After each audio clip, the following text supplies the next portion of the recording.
Hah, gua tadi habis nonton sebuah film horor yang disturbing parah dan gua ketika beli popcorn dan minum itu nggak kemakan sama sekali, men. Saking disturbingnya ini film. Apa itu? Yuk kita bahas. Don't worry, Grandma. It's fun to be dead.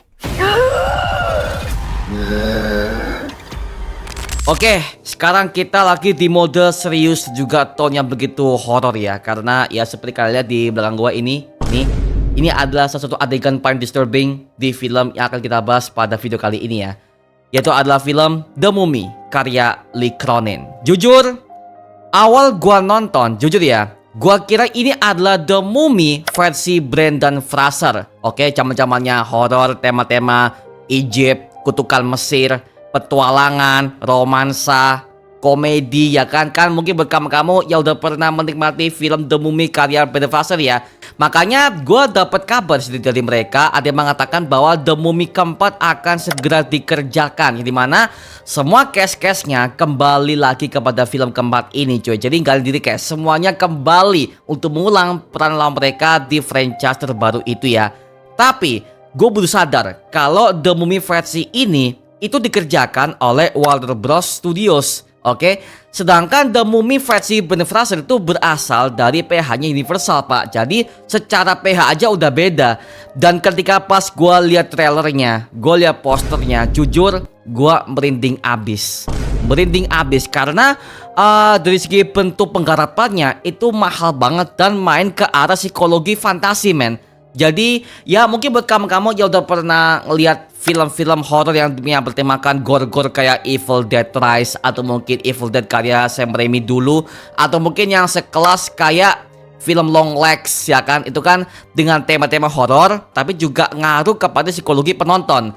Itulah ya gua tonton kepada film The Mummy karya Lee Cronin. Jujur ya, gua adalah orang yang udah tahan dengan level gore. Gua tuh nonton semua film-film brutal yang dimana semua levelnya udah pernah gua coba, men. Contoh, gore paling mengerikan buat gua ya pribadi itu adalah seriesnya Game of Thrones. Itu ada di HBO Max yang menceritakan tentang petualangan kerajaan yang begitu brutal dan juga penuh dengan unsur politik. Mohon maaf, men, itu serial ada banyak banget unsur-unsur gore yang tidak pernah disensor.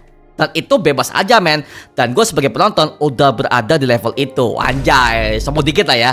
Kemudian kalau yang lebih gore itu adalah A Nightmare on Elm Street, Freddy Krueger tahun 2004. Sama ada beberapa film-film horor Hollywood yang dimana nggak bisa gue jabarin ya. Cuman untuk level-level gore itu udah pernah gue taklukan, men. Tapi di film The Mummy karya Lee Cronin ini ya, level gore-nya itu jauh lebih di atas lagi, men. Oke, ini mungkin buat kamu-kamu yang udah pernah nonton film Evil Dead ya, pasti udah pernah merasakan betapa neknya gua nonton mengenai horor yang satu ini, men. Ya seperti itu, ada tulang patah, oke, urat yang putus, kuku yang patah waduh, itu tuh pas gua ketika nonton adegan di film ini ya. Pokoknya selama gua nonton, selama 2 jam di bioskop ya, kesan pertama gue adalah ini film emang aduh bajingan banget, astaga, mohon maaf ya, karena emang saking level itu udah gini, Pak, gini nih. Dan geblek ya, gue nonton di IMAX. Jadi gini, Pak, gue kan di IMAX ya, di IMAX gue belilah popcorn sama minum nih, plek udah nih nonton kan. Karena kalau biasanya kalau nonton untuk mengenai tema-tema yang paling gue incer itu biasanya gue nonton pakai popcorn yang besar sama minum di XS1 nih, IMAX. Gue nonton di baris E di tengah-tengah nih, oke? Lu bayangin cuy, layar segede itu IMAX ya kan, gua nonton di tengah-tengah. Dan orang-orang pada di kursi A1, B1, C1 yang notabene mereka berada di bagian belakang. Gua di tengah, sendirian, Pak. Udah combo mampus tuh. Tapi pas gua ketika nonton, jujur, disturbingnya parah. Tapi plot ceritanya gua suka, men. Gua suka. Yang dimana film ini akan menceritakan tentang seorang anak perempuan yang diculik oleh seorang penyihir, yang dimana dia akan dijadikan tumbal oleh para kaum Nasranian, yang dimana mereka bertujuan untuk menggunakan anak kecil ini sebagai wadah dari bumi langka sebagai kesuburan keturunan mereka. Dan itu sebuah plot cerita yang dimana membuat gua callback kepada Evil Dead Rise banget, man. Jujur, dengan plotline-nya sama dan juga penggarapan yang hampir sama, cuman ini adalah versi buminya aja. Karena emang yang mengerjakan film ini itu adalah Lee Cronin yang mengerjakan Project Evil Dead Rise tahun 2023 kemarin. Cuman penggarapan di film ini jauh lebih brutal, yang dimana Lee Cronin sebagai sutradara telah berhasil untuk menggali sisi Egypt yang berada dalam kisah The Mummy ini kan. Karena kalau mengenai soal mumi itu kan pasti lebih ke arah Mesir, seperti contoh kayak arkeolognya, geografisnya, bahkan sejarahnya. Dan gue suka gue bisa belajar ada banyak banget angle-angle kamera ala Lee Cronin yang diulang dari Evil Dead Rise ke film yang satu ini men. Sehingga gue sebagai penonton bisa merasakan betapa paniknya mereka semua para tokoh-tokoh di film ini. Dan bahkan ada tokoh utama itu adalah bapaknya si anak perempuan ini, dimana gue bisa merasakan dia stres untuk mencari anak yang hilang karena anaknya ini diculik oleh seorang penyihir, yang dimana dia menggunakan anak kecil ini untuk dijadikan sebagai wadah mumi langka yang berada di markasnya Pak. Oke, jadi hanya untuk kesuburan tapi mengorbankan anak orang lain yang masih polos. Wah, itu nyampe banget men. Jadi gue sebagai laki-laki ya, ketika kelak akan punya putri atau mungkin punya anak-anak ya, jadi gua mungkin akan berpikiran hal yang sama sih kepada film ini sih, dimana unsur orang tua kepada anak sangat deket banget, yang dimana mereka terpisahkan oleh kutukan mumi yang dibuatkan oleh orang yang tidak bertanggung jawab. Itu akhirnya kejadian semuanya ke film The Mummy ini Pak. Setiap tonton jump scare-nya itu hampir tidak ada musik, semuanya silent man. Yang dimana treatment horror seperti ini membuat gua callback kepada film Longlegs. Coba deh, film Longlegs karya A24 Studio. Itu pas gua ketika lihat dalam segi bentuk lore-nya, bahkan beberapa jump scare yang ditawarkan, bahkan beberapa adegannya disturbing aja, itu hampir semuanya tanpa musik men. Tanpa musik, tapi ketika mereka beraksi di depan kamera, itu disturbingnya minta ampun men. Justru itu adalah tone horror yang paling gua suka men. Oke, suka karena apa? Tiba-tiba aja tanpa ada aba-aba, tanpa ada musik, tiba-tiba bleng bleng bleng bleng. Ya udah gitu Pak. Dan juga akhirnya gue bisa melihat film horor Amerika, tapi untuk latarnya bukan di Amerika, melainkan di negara Mesir. Tempat mumi itu sudah melegenda di semua berbagai macam pop culture yang sudah pernah kita nikmati dalam segi bentuk film, novel, komik, manga, bahkan sejarah aja, semua udah kita pelajari bahwa mumi itu berasal dari Mesir. Tapi kalian tahu nggak bahwa mumi itu bukan berasal dari Mesir doang. Ada banyak banget mumi yang bisa gua temukan di beberapa negara men. Oke, banyak banget. Dan bahkan Indonesia juga pernah ada, yaitu berada di negara Papua atau enggak di timur ya, pokoknya di daerah timur sana. Yang dimana ketika ada seorang kepala suku yang meninggal, itu tubuhnya itu nggak dikuburkan men, melainkan diawetkan sampai tulang belulang yang menjadi hitam membusuk seperti itu. Karena apa? Karena ya lagi-lagi men, secara mumifikasi di berbagai macam negara itu memberikan sebuah isyarat bahwa mereka itu nggak mati, tetapi mereka akan hidup selamanya. Makanya di beberapa negara-negara itu ya, itu mereka mengatakan yang namanya mumifikasi kepada orang-orang yang dimana mereka punya jabatan tinggi. Oke, banyak men. Jadi selain Mesir itu ada banyak banget. Dan bahkan gue baru tahu kalau itu juga pernah ada di Indonesia. Tapi ya lagi-lagi men, namanya sebuah budaya ya, jadi itu bisa gue maklumin lah. Bahkan itu pernah gue pelajari pertama kali itu ada di film The Mummy-nya yang ketiga, film The Mummy Tomb of the Dragon Emperor, yang dimana gue baru tahu kalau di Cina ya itu juga ada mumi mereka sendiri, tapi dengan cara yang berbeda. Oke, jadi so ya, dari sini gue bisa belajar bahwa mumi itu bukan berasal dari Mesir aja. Cuma karena mungkin karena kita udah pernah belajar tentang soal mumi Mesir dari film, atau mungkin dari series, atau mungkin dari sejarah yang kita pelajari di buku ya kan. Jadi ya kita notabene mumi itu adalah sebuah pemakaman untuk orang-orang yang punya jabatan tapi berasal dari Mesir. Nah begitu Pak. Oke, jadi so mengenai film The Mummy karya Lee Cronin, jujur setiap gangguan-gangguannya setiap terornya itu menggabungkan dengan tema-tema Mesir-Mesir ala-ala kutukan kuno sama efek-efek yang berasal dari Hollywood sentris, yang dimana ketika di bagian act ketiga itu selalu dipenuhi dengan final battle ala-ala horor yang membuat gue callback kepada film seperti Conjuring, Insidious. Pokoknya masih ada unsur-unsur Hollywoodnya tapi dipadukan dengan beberapa bumbu-bumbu ala-ala Mesir. Jadi gue suka men, akhirnya film ini gak stuck kepada formula Hollywood saja, tetapi mereka menggabungkan tema-tema Mesir yang asli ke dalam film yang satu ini men. Oke, jadi di film ini ya kamu akan bisa mendengarkan banyak banget pembacaan mantra ketika anak ini akan dirasuki oleh sosok mumi yang begitu mengerikan dan juga sangat-sangat disturbing parah.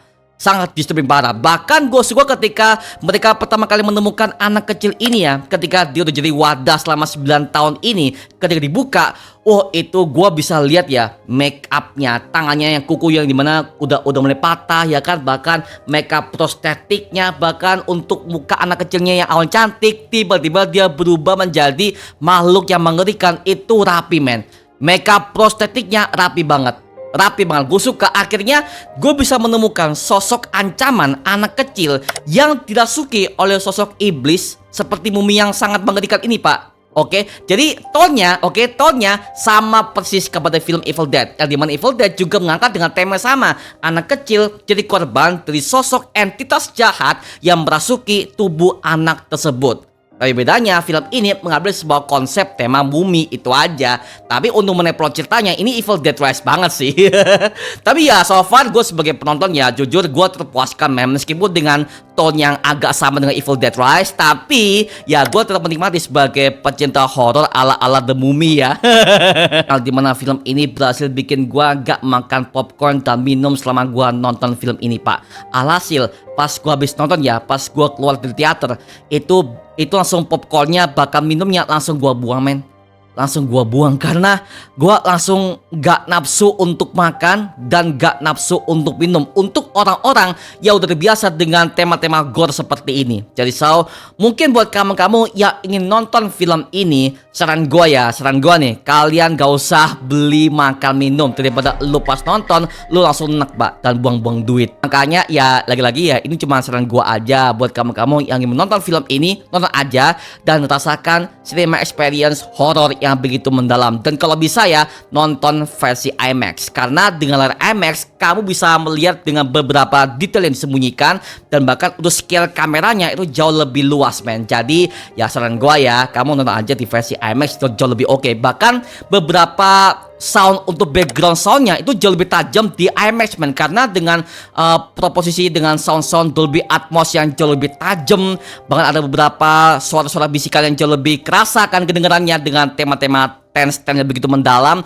Itu semuanya gue rasakan di IMAX men. Oke, itu beda banget. Makanya ya ini sekedar saran aja ya, kamu mending nonton di versi IMAX bareng pacar kek, bareng teman-teman kamu kek, bareng mantan juga boleh deh.